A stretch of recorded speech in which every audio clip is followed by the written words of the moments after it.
HELIOS Tarot Forecast for the month of July, year 2017. I'm B.R. Newman, and this will actually be drawn specifically for your astrological zodiac sign, so pay close attention. And also check out Andy Botticelli's Starry Teller Forecasts through the link below. If you want to see the astrological side of things, it's fascinating how it all lines up so beautifully each time. And also check out my website, IamHelios.com. Consider all that I offer there, personal readings, courses, etc. Alright, other than that, let's just get right to it. Okay, Pisces, here is your 5-card tarot spread. It's a kind of miniaturized Golden Dawn spread which uses 15 cards, and in this case we're using 5, but we have the same themes here.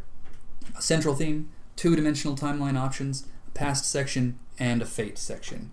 In your central theme, that which most simply and adequately outlines the general, simplified message of the entire reading, is the 2 of Wands. All of the 2s in tarot are associated with the second sphere on the Tree of Life, which has to do with the first power of conscious intellect, or the right hemisphere of the brain, the imagination before the actualization, pondering potentiality before actuality. And in this case, as manifest through fire or wands, this is the will to choose. This is directly engaging that which motivates you to not only choose, but to act.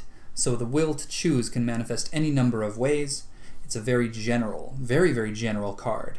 And you have another very general card in your dimensional timeline option here, the Ace of Discs. This is the primordial essence of Earth. So this is materials, this is finances, these are sensory comforts. So being the primordial essence of Earth, this card embodies all things material and mundane and earthly. So you can kind of make the connection here, the 2 of Wands being the will to choose, and the 1, or the Ace of Discs, being the will to focus on earthly matters. The choice to ground yourself and see things through on the earthly plane. This would be an experience of taking things very slowly, very cautiously, and very seriously as well. Okay, so then on the alternative path, you have the Queen of Wands. Now the Queen of Wands, like all of the court cards, lines up with one of the 16 Myers-Briggs personality profiles. So there are 16 profiles there, and 16 court cards. That's no mistake. So this lines up with the INTJ, or the Introverted Intuitive Thinking Judger. So this is somebody who sees the world as a chessboard, as a game, somebody who's extremely independent and skeptical, somebody who's theory-based and is not afraid to try out new things, but someone who, doesn't take everything so seriously, but is always looking for how they can improve upon themselves, upon their conditions. And sometimes they can seem to be overly critical of others, but this simply comes from the fact that they're not taking things so seriously that they're afraid to make or pass such judgments, because there's not a whole lot invested in it. They don't take themselves that seriously, so they wouldn't think twice about presenting some form of criticism for the sake of enhancing the nature of the game, for the sake of making it an overall more pleasant experience for all. And so this person naturally has an inclination to empower other people, to that's really the motivation behind the criticism, is to allow others the sight required to make improvements, the kind of improvements that the Queen of Wands can make with her vantage point. And that's quite a vantage point to have. So this is not so earthly, this is not so physical or serious. This is much more of a simulation, you could say. This is the approach that the world is in fact a simulation. So why take it so seriously?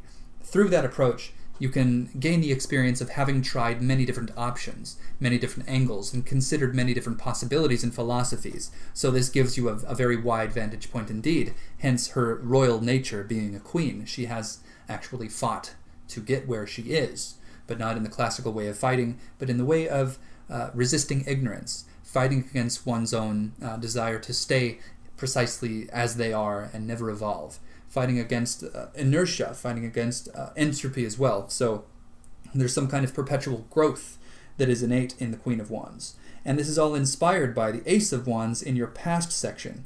So we have quite clearly the primordial essence, or the 1 of Wands, and then you have the 2 of Wands in your central theme. So that's a pretty simple, straightforward 1-2 combo. You have entertaining the idea of the essence of fire, the primordial essence of fire or of inspiration comes into your being, and that then inspires you to imagine what could be. So again, this is a process of getting in touch with what it is that motivates you to choose, to act, to change, to imagine, to dream, the source of all of that. Get in touch with that in the cosmic soup that guides our intelligence, our seemingly finite intelligence, being, of course, inspired by the universal cosmic intelligence due to the fractal nature of things, or what have you. You can go on and on about that. But then, of course, consequently, this results in the obvious choice. I think it's the obvious choice, but the Queen of Wands being a much more conscious expression of that primordial essence. It's the actualization of that which is imagined in the Two of Wands. So this trickles down from raw inspiration in the One or the Ace to the imagining of possibility in the right hemisphere of the brain through the Two of Wands, and then the actualization through modification of a personality profile, modification of an approach, maybe, through the Queen of Wands, not taking everything so seriously. Or maybe this is just not taking one particular thing so seriously. You look to your own life to figure out what it is that this spread is speaking to. Since this would apply for all people who have Pisces as their sun sign, this is going to take some work on your part to figure out what it actually is speaking about in your life that makes this, so significant for you.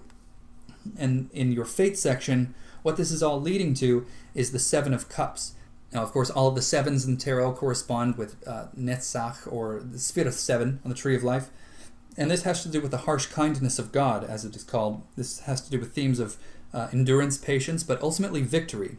Victory is really the emphasis here, though there is an experience of struggle. And your direct experience with the struggle end of this dichotomy is current. That's sort of embodying the resistance that you might be facing. It might actually be alluding to the seductive nature of the Ace of Discs. That inclination to take things seriously. There's some resistance there that is actually part of the signature of this Seven of Cups. So more on this harsh kindness of God. What is that all about? Well, the idea is that some higher will, whether it is your own will or the will of some higher being, if you believe that, sets up some kind of temporary blockage, some kind of obstacle that forces you to build up pressure, forces you to build up power. You may for a time feel stagnant and unproductive, but what you're doing is building up potential energy. When the obstacle eventually breaks, you will have built up so much power that you will blast through similar obstacles in the future.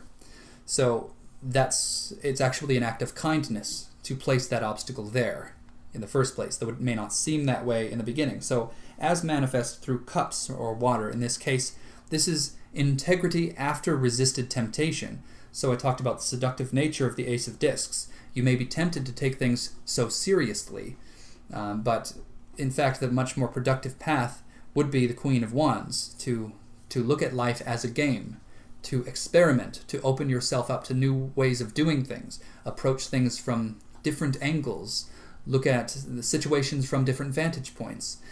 First try to gain these different vantage points. This is all an act of experimentation and play. So the Queen of Wands is actually the more fun path, along with being, the more productive. It could be actually much more fruitful, not only in the way that it produces more, but the experience of the Queen of Wands would be far more rich than the experience of the Ace of Discs, or the whole suit of discs, which admittedly is notoriously boring, you could say. So as you look forward into this Seven of Cups, it may seem quite discouraging, perhaps because it might show up or manifest as a shadow of your old self, a shadow of your old way of being, the way of being that was before the Ace of Wands, before the inspiration to make a change, before the inspiration to see something differently. But don't be fooled, don't be seduced. Don't be lulled into a false sense of hopelessness. Resist that temptation, choose the Queen of Wands, choose to do something different, choose to see things as a game, as play, not so serious and not so boring. Excite yourself, excite others, go for adventures, experiment, try something new, and give to yourself. There is such a thing as a healthy dose of selfishness. So that about wraps this up. Thank you so much for listening and for watching. Don't forget to check out my website, IamHelios.com, and consider all that I have to offer there, especially if you would like to take this so much deeper than we have here. Thank you so much.